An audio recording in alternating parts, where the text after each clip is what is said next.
ನನ್ನ ನೆಚ್ಚಿನ ವಿದ್ಯಾರ್ಥಿಗಳೇ ಹಾಗೂ ನನ್ನ ಆತ್ಮೀಯ ಪೋಷಕ ಬಾಂಧವರೇ, ಸ್ಪರ್ಧಾಕಾಂಕ್ಷಿಗಳೇ, ನಾನಿಂದು ನಿಮ್ಮೆದುರಿಗೆ ತೆಗೆದುಕೊಂಡು ಬಂದ ವಿಷಯ ಶಾತವಾಹನರು ಲೆಸನ್ ಬೇಸ್ಡ್ ಅಸೈನ್ಮೆಂಟ್ ಪಠ್ಯಾಧಾರಿತ ಮೌಲ್ಯಾಂಕನ ಪ್ರಸ್ತುತ ವರ್ಷ ನಮ್ಮ ಘನ ಸರ್ಕಾರ ಜಾರಿ ಮಾಡಿರುವುದರಿಂದ ಮೊದಲು ಪಾಠ ಏನು, ಹೇಗೆ ಎಂಬುದನ್ನು ಚೆನ್ನಾಗಿ ಅರ್ಥ ಮಾಡಿಕೊಳ್ಬೇಕು. ಪಾಠ ಚೆನ್ನಾಗಿ ಅರ್ಥ ಮಾಡಿಕೊಂಡಿದ್ರೆ ಪರೀಕ್ಷಕರು ಬೇಕಾದ ಪ್ರಶ್ನೆಗಳನ್ನು ಕೇಳಿ ಉತ್ತರ ಬರೀಲಿಕ್ಕೆ ಅನುಕೂಲ ಆಗ್ತದೆ. ನೋಟ್ಸಿದ ಬೇಡ ಬರಿಬೋದು, ಇದು ತಪ್ಪು ಕಲ್ಪನೆ. ಪಾಠ ಹೇಳುವಾಗ ಚೆನ್ನಾಗಿ ಆಲಿಸಿದ್ದೆ ಆದರೆ, ಮನನ ಮಾಡಿಕೊಂಡಿದ್ದೆ ಆದರೆ ನಂತರ ಪರೀಕ್ಷಾ ಸಮಯದಲ್ಲಿ ಏನಾದರೂ ಕೇಳಿ ಅದಕ್ಕೆ ಉತ್ತರ ಸ್ಪಷ್ಟವಾಗಿ ಬರಲಿಕ್ಕೆ ಅವಕಾಶ ಆಗ್ತದೆ. ನಾನಿವತ್ತು ನಿಮ್ಮೆದುರಿಗೆ ತಂದಿರುವಂಥ ಮುಖ್ಯ ವಿಷಯ ಶಾತವಾಹನರು. ಸುಮಾರು 4 ಶತಮಾನಗಳ ಕಾಲ ರಾಜಕೀಯ ರಂಗದಲ್ಲಿ ಅಥವಾ ಮೌರ್ಯರ ನಂತರದ ಡೆಕ್ಕನ್ನಲ್ಲಿ ಪ್ರಾಬಲ್ಯ ಸಾಧಿಸಿದ ಶಾತವಾಹನರು ಕರ್ನಾಟಕ ಇತಿಹಾಸದಲ್ಲಿ ಪ್ರಮುಖ ಪಾತ್ರ ವಹಿಸಿದ್ದಾರೆ. ಚಂದ್ರವಳ್ಳಿ, ವಡಗಾಂವ ಮಾದಾಪುರ, ಬನವಾಸಿ, ಪಟ್ಟದಕಲ್ಲುಗಳಲ್ಲಿ ನಡೆದ ಉತ್ಖನನಗಳು ಮತ್ತು ಸನ್ನತಿ, ಗುಲ್ಬರ್ಗ ಸನ್ನತಿ ಮತ್ತು ವಾಸನ, ಧಾರವಾಡ ಜಿಲ್ಲೆಯ ವಾಸನ ಮತ್ತು ಕರ್ನಾಟಕದ ಇತರ ಅನೇಕ ಸ್ಥಳಗಳಲ್ಲಿನ ಅನ್ವೇಷಣೆಗಳು ಶಾತವಾಹನರಿಗೆ ಸಂಬಂಧಿಸಿದ ಸಾಂಸ್ಕೃತಿಕ ಅವಧಿಗಳನ್ನು ಬೆಳಕಿಗೆ ತಂದಿವೆ. ಶಾತವಾಹನರು ಕರ್ನಾಟಕದ ಭಾಗವನ್ನು ಆಳ್ವಿಕೆ ಮಾಡಿದ್ರು ಅನ್ನಲಿಕ್ಕೆ ಇರುವಂಥ ಆಧಾರಗಳು. ಕಲೆಯ ದೃಷ್ಟಿಯಿಂದ ಅತ್ಯಂತ ಪ್ರಮುಖ ಶಾತವಾಹನ ತಾಣವೆಂದರೆ ಸನ್ನತಿ. ವೃತ್ತಾಕಾರ ಸ್ತೂಪಗಳ ಅವಶೇಷಗಳು, ಬುದ್ಧನ ಜೀವನವನ್ನು ಪ್ರತಿನಿಧಿಸುವ ಅಂಬುರು ಶಿಲೆಯ ಕವಚದ ಚಪ್ಪಡಿಗಳು, ಆಯಕ ಸ್ತಂಭಗಳು ಮತ್ತು ಇಲ್ಲಿ ಕಂಡುಬರುವ ಹೆಚ್ಚಿನ ಸಂಖ್ಯೆಯ ಶಾಸನಗಳು ನಾಗಾರ್ಜುನಕೊಂಡ ಮತ್ತು ಅಮರಾವತಿ ಕಲೆಯನ್ನು ನೆನಪಿಗೆ ತರುತ್ತವೆ. ಆಡಳಿತವನ್ನು ನೋಡೋಣ. ನಾಸಿಕ್ ಶಾಸನವು ಕುಟುಂಬವನ್ನು ಏಕಭಾಮನ ಎಂದು ಕರೆಯಲ್ಪಡುತ್ತವೆ. ಇದರ ಅರ್ಥ ಅನನ್ಯ ಬ್ರಾಹ್ಮಣ. ಏಕಭಾಮನ ಎಂದರೆ ಅನನ್ಯ ಬ್ರಾಹ್ಮಣ. ಇದು ಅವರು ಬ್ರಾಹ್ಮಣರಾಗಿದ್ದನ್ನು ಸೂಚಿಸುತ್ತದೆ. ಈ ಸಂಬಂಧದಲ್ಲಿ ಗಮನಿಸಬೇಕಾದ ಅಂಶವೆಂದರೆ 2ನೇ ಶತಮಾನದ ಭೂಗೋಳಶಾಸ್ತ್ರಜ್ಞ ಟಾಲಮಿ ಪುಲಿಮೆಯಂತಹ ರಾಜರನ್ನು ಉಲ್ಲೇಖಿಸಿದ್ದಾನೆ. ಈ ಹೆಸರನ್ನು ಮೇಲೆ ಉಲ್ಲೇಖಿಸಲಾದ ಶಾಸನಗಳು, ನಾಣ್ಯಗಳು ಪುಲಮಾವು ಅಥವಾ ಪುಲಮಾಯಿ ಸುಲಭವಾಗಿ ನವೀಕರಿಸಬಹುದು. ಗೌತಮಿ ಪುತ್ರ ಶಾತಕರ್ಣಿ ನಾಸಿಕ್ ಶಾಸನ, ಮೈಗ್ಡೋನಿ ಶಾಸನ, ಹಿರೇಹಡಗಲಿ ತಾಮ್ರ ಫಲಕಗಳು ಬನವಾಸಿ ಪ್ರದೇಶಗಳಲ್ಲಿ ಶಾತವಾಹನರು ಆಳುತ್ತಿದ್ದರು ಎಂಬುದಕ್ಕೆ ಮಾಹಿತಿಯನ್ನು ದೃಢಪಡಿಸುತ್ತವೆ. ಆಡಳಿತ, ಸಾಮಾನ್ಯ ಆಡಳಿತ ನೋಡೋಣ. ಈಗ ರಾಜನು ಸರ್ಕಾರದ ಅತ್ಯುನ್ನತ ಅಧಿಕಾರಿಯಾಗಿದ್ದನು ಮತ್ತು ಅವನ ಹುದ್ದೆಯು ಆನುವಂಶಿಕವಾಗಿತ್ತು. ರಾಜರು ಉನ್ನತ ಮಟ್ಟದ ಬಿರುದುಗಳನ್ನು ಹೊಂದಿರಲಿಲ್ಲ. ರಾಜನ ದೈವಿಕ ಹಕ್ಕುಗಳನ್ನು ನಂಬಲಿಲ್ಲ ಮತ್ತು ಧರ್ಮ ಶಾಸನಗಳು ನಿರ್ದೇಶನಕ್ಕೆ ಅನುಗುಣವಾಗಿ ಆಡಳಿತ ನಡೆಸಿದರು. ಆಡಳಿತವನ್ನು ಸರಿಯಾಗಿ ನಿರ್ವಹಿಸಲು ಅವರಿಗೆ ಸಹಾಯ ಮಾಡಲು ಮತ್ತು ಸಲಹೆ ನೀಡಲು ಮಂತ್ರಿಮಂಡಲವಿತ್ತು. ಆಡಳಿತವು ಉಳಿಗಮಾನ್ಯ ವ್ಯವಸ್ಥೆಯಾಗಿತ್ತು. ಭೂಕಂದಾಯ ಮತ್ತು ಆಡಳಿತ ನೋಡಿಕೊಳ್ಳುತ್ತಿದ್ದ ಉಳಿಗಮಾನ್ಯ ಮುಖ್ಯಸ್ಥರ ಅಡಿಯಲ್ಲಿ ಸಾಮ್ರಾಜ್ಯವನ್ನು ಪ್ರಾಂತ್ಯಗಳು ಮತ್ತು ಜನಪದಗಳಾಗಿ ವಿಂಗಡಿಸಲಾಗಿತ್ತು. ಅಮಾತ್ಯನ ಅಡಿಯಲ್ಲಿ ಆಹಾರವು ಸಾಮ್ರಾಜ್ಯದ ಮುಖ್ಯ ಆಡಳಿತ ವಿಭಾಗವಾಗಿತ್ತು. ಆಡಳಿತ ವಿಭಾಗಕ್ಕೆ ಇವರು ಆಹಾರ ಅನ್ನು ಕರೆದಿದ್ದರು. ಆಹಾರವನ್ನು ನೋಡಿಕೊಳ್ತಕ್ಕಂಥವನಿಗೆ ಅಮಾತ್ಯ ಅನ್ನೋ ಪದವನ್ನು ಬಳಸ್ತಾರೆ. ಈಗ ಶ್ರೀಮುಖ ಶಾತವಾಹನರ ಸ್ಥಾಪಕ ಮತ್ತು ಆರಂಭಿಕ ಆಡಳಿತಗಾರ. ಆಂಧ್ರ ರಾಜಕೀಯ ಎಂದರೆ ಆಂಧ್ರ ಜನಾಂಗಕ್ಕೆ ಸೇರಿದವನೆಂದರ್ಥ. ಪೈಥಾನ ಅಥವಾ ಪ್ರತಿಷ್ಠಾನ ತನ್ನ ರಾಜಧಾನಿಯನ್ನಾಗಿ ಮಾಡಿಕೊಂಡನು. ಕೃಷ್ಣನ ನಂತರ ಶಾತಕರ್ಣಿ ಅಧಿಕಾರಕ್ಕೆ ಬಂದನು.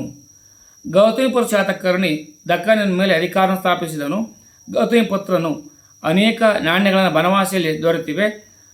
ವಸಿಷ್ಠ ಪುತ್ರ ಪುಲಮಾಯಿ ಮತ್ತೊಬ್ಬ 3ನೇ ಅರಸ. ಅವನು ಮಹಾನ್ ಯೋಧ ಮಾತ್ರವಲ್ಲ, ತನ್ನ ಪ್ರಜೆಗಳ ಕಲ್ಯಾಣದಲ್ಲಿ ತೀವ್ರ ಆಸಕ್ತಿಯನ್ನು ತೋರಿಸಿದ ಮಹಾನ್ ರಾಜನಾಗಿದ್ದನು. ಅವನ ನಾಣ್ಯಗಳು ಚಿತ್ರದುರ್ಗದಲ್ಲಿ ದೊರೆತಿವೆ. ವಸಿಷ್ಠ ಪುತ್ರ ಪುಲಮಾಯಿ ಆಡಳಿತದಲ್ಲಿದ್ದ ನಾಣ್ಯಗಳು ನಮಗೆ ಚಿತ್ರದುರ್ಗದಲ್ಲಿ ದೊರೆತಿವೆ.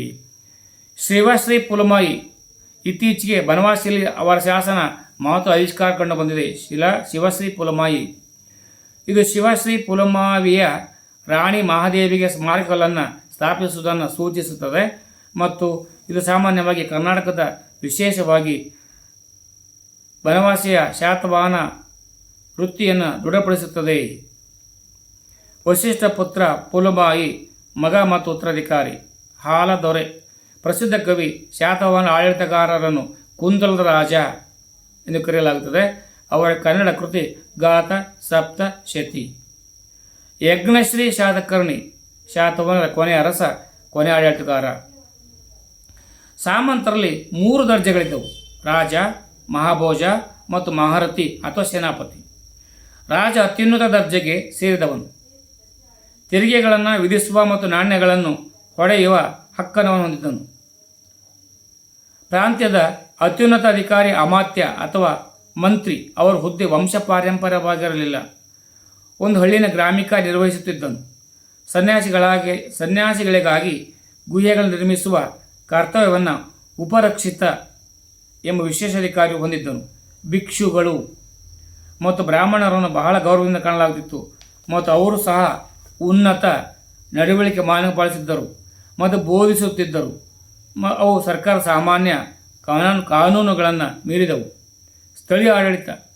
ಪಟ್ಟಣಗಳು, ಹಳ್ಳಿಗಳ ಆಡಳಿತವನ್ನು ನೋಡಿಕೊಳ್ಳಲು ಪ್ರತ್ಯೇಕ ಸಂಸ್ಥೆಗಳಿದ್ದವು. ಪಟ್ಟಣಗಳನ್ನು ನಗರಸಭಾ ಎಂಬ ಸಂಸ್ಥೆಯು ನಿರ್ವಹಿಸುತ್ತಿದ್ದರೆ ಹಳ್ಳಿಗಳಲ್ಲಿ ಗ್ರಾಮ ಸಭೆಗಳು ಇರುತ್ತಿದ್ದವು. ಈ ಸಂಸ್ಥೆಗಳು ಯಾವುದೇ ಹಸ್ತಕ್ಷೇಪವಿಲ್ಲದೆ ಸ್ವತಂತ್ರವಾಗಿ ತಮ್ಮ ಕಾರ್ಯಗಳನ್ನು ನಿರ್ವಹಿಸಿದವು. ಮಿಲಿಟರಿ ಆಡಳಿತ ಶಾತವಾಹನದ ಕಾಲದಲ್ಲಿ ಹೇಗಿತ್ತು ಅಂತ ನೋಡೋಣ. ರಾಜನು ಸ್ವತಃ ಯುದ್ಧ ಭೂಮಿಯಲ್ಲಿ ತನ್ನ ಸೈನ್ಯವನ್ನು ಮುನ್ನಡೆಸುತ್ತಿದ್ದನು ಮತ್ತು ಅವನ ಪಡೆಗಳು ಕಮಾಂಡರ್ ಇನ್ ಚೀಫ್ ಆಗಿದ್ದನು.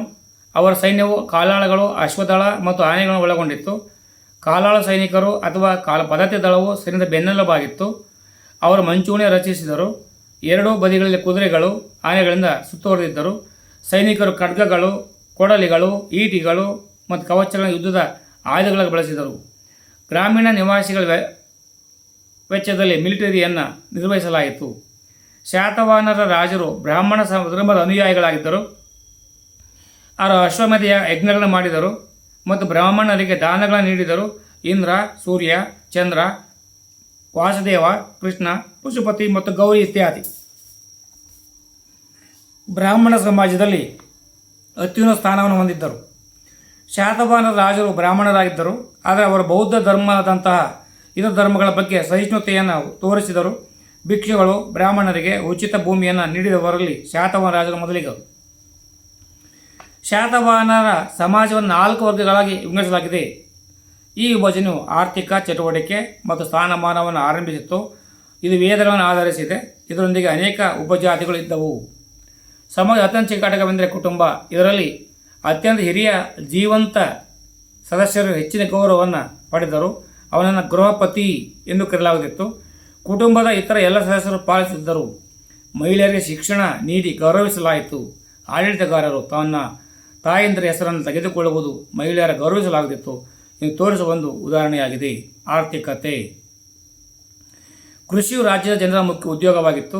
ವ್ಯಾಪಾರವು ಪ್ರವರ್ಧಮಾನಕ್ಕೆ ಬಂದಿತ್ತು. ಶಾತವಾಹನರು ಮೌರ್ಯರ ಸಾಮಂತರಾಗಿದ್ದರಿಂದ ಸುಟ್ಟ ಇಟ್ಟಿಗೆಗಳು, ನಾಣ್ಯಗಳು, ಉಂಗುರ ಬಾವಿಗಳನ್ನು ಬಳಸುವುದರಲ್ಲಿ ನಿಪುಣರಾಗಿದ್ದರು. ಇದು ಜನರ ಭೌತಿಕ ಜೀವನದ ಪ್ರಗತಿ ಹೆಚ್ಚಿನದನ್ನು ಸೇರಿಸಿತು. ಕೃಷ್ಣ ಮತ್ತು ಗೋದಾವರಿ ನದಿಗಳ ನಡುವಿನ ಪ್ರದೇಶದಲ್ಲಿ ಭತ್ತವನ್ನು ಬೆಳೆಯಲಾಗುತ್ತಿತ್ತು. ಹತ್ತಿಯನ್ನು ಸಹ ಉತ್ಪಾದನೆ ಮಾಡುತ್ತಿದ್ದರು. ರೈತರು ಕಬ್ಬಿಣದ ಮಾಡಿದ ಉಪಕರಣ ಬಳಸುತ್ತಿದ್ದರು. ಅವುಗಳನ್ನು ವಿಶೇಷವಾಗಿ ಕರ್ನಾಟಕದಲ್ಲಿ ವ್ಯಾಪಕವಾಗಿ ಬಳಸಲಾಗುತ್ತಿತ್ತು. ನೀರಾವರಿಗಾಗಿ ಬಾವಿಗಳು ಕೂಡ ಇದ್ದವು. ವ್ಯಾಪಾರಿಗಳು ಮತ್ತು ಇತರ ವೃತ್ತಿಗಳು ತೊಡಗಿರುವ ಜನರು ಸಂಘಗಳು ಎಂದು ಕರೆಯಲ್ಪಡುವ ತಮ್ಮದೇ ಸಂಘಗಳನ್ನು ಹೊಂದಿದ್ದರು. ಬಾಹ್ಯ ಅಥವಾ ವಿದೇಶಿ ವ್ಯಾಪಾರವನ್ನು ಪ್ರಸಿದ್ಧ ಬಂದರುಗಳಾದ ಸೋಪಾರ, ಬ್ರೋಚ್, ಕಲ್ಯಾಣ ಮೂಲಕ ನಡೆಸಲಾಗುತ್ತಿತ್ತು. ಭಾರತ ಮತ್ತು ಅರೇಬಿಯಾ, ಈಜಿಪ್ಟ್, ರೋಮ್ ಇಂಥ ದೇಶಗಳೊಂದಿಗೆ ವ್ಯಾಪಾರ ಸಂಬಂಧಗಳನ್ನು ಹೊಂದಿದ್ದರು. ಈ ಅವಧಿಯಲ್ಲಿ ಮಹಾರಾಷ್ಟ್ರದಲ್ಲಿ ಹಲವಾರು ಪಟ್ಟಣಗಳು ಹುಟ್ಟಿಕೊಂಡವು. ಪೈತನ, ನಾಸಿಕ್, ಜುನಾರ ದೊಡ್ಡ ಮಾರುಕಟ್ಟೆಗಳು ಮತ್ತು ವ್ಯಾಪಾರದ ಕೇಂದ್ರಗಳಾಗಿದ್ದವು. ಆಗ್ನೇಯದಲ್ಲಿ ವಿಜಯಪುರ, ನರಸೇಲ ಪ್ರಸಿದ್ಧ ವ್ಯಾಪಾರ ಕೇಂದ್ರಗಳಾಗಿದ್ದವು. ವ್ಯಾಪಾರವನ್ನು ಉತ್ತೇಜಿಸಲು ಶಾತವಾಹನರ ರಾಜರು ಚಿನ್ನ, ಬೆಳ್ಳಿ, ತಾಮ್ರ, ಕಂಚಿನ ಹಲವಾರು ನಾಣ್ಯಗಳನ್ನು ಚಲಾವಣೆ ತಂದಿದ್ದರು. ನಾವೀಗ ಶಾತವಾಹನರ ಆಯ್ದ ಕೊನೆಯ ಹಂತಕ್ಕೆ ಬಂದಿದ್ದೇವೆ. ವಾಸ್ತುಶಿಲ್ಪಶಾಸ್ತ್ರಕ್ಕೆ ಶಾತವಾಹನ ಕೊಡುಗೆಗಳು. ಶಾತವಾಹನರ ರಾಜರು ಗುಹೆಗಳು, ವಿಹಾರಗಳು, ಮಠಗಳು, ಚೈತ್ಯಗಳು ಅಥವಾ ಹಲವಾರು ಸ್ತಂಭಗಳು ಮತ್ತು ಸ್ತೂಪಗಳನ್ನು ಹೊಂದಿರುವ ದೊಡ್ಡ ಸಭಾಂಗಣಗಳನ್ನು ನಿರ್ಮಿಸಲು ಆಸಕ್ತಿ ವಹಿಸಿದ್ದರು.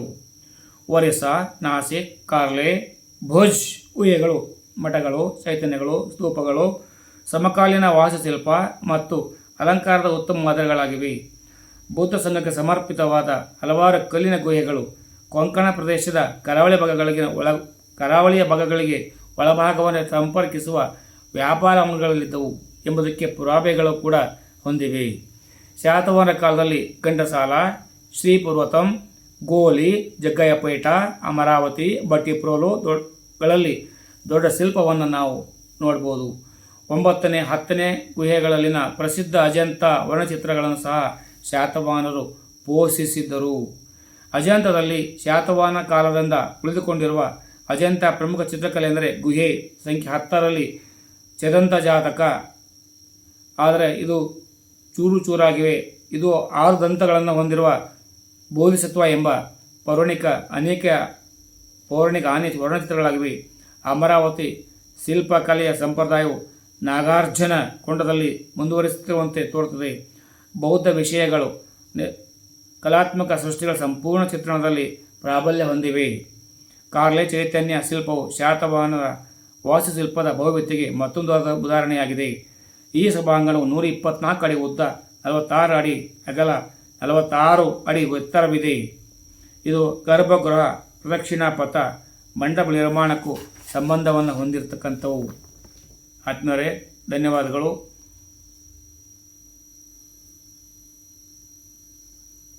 ತಾವು ಅಭ್ಯಾಸ ಮಾಡಿ, ಬೇರೆ ಅಭ್ಯಾಸ ಮಾಡಲಿ ಯಾರು ನಡಿ.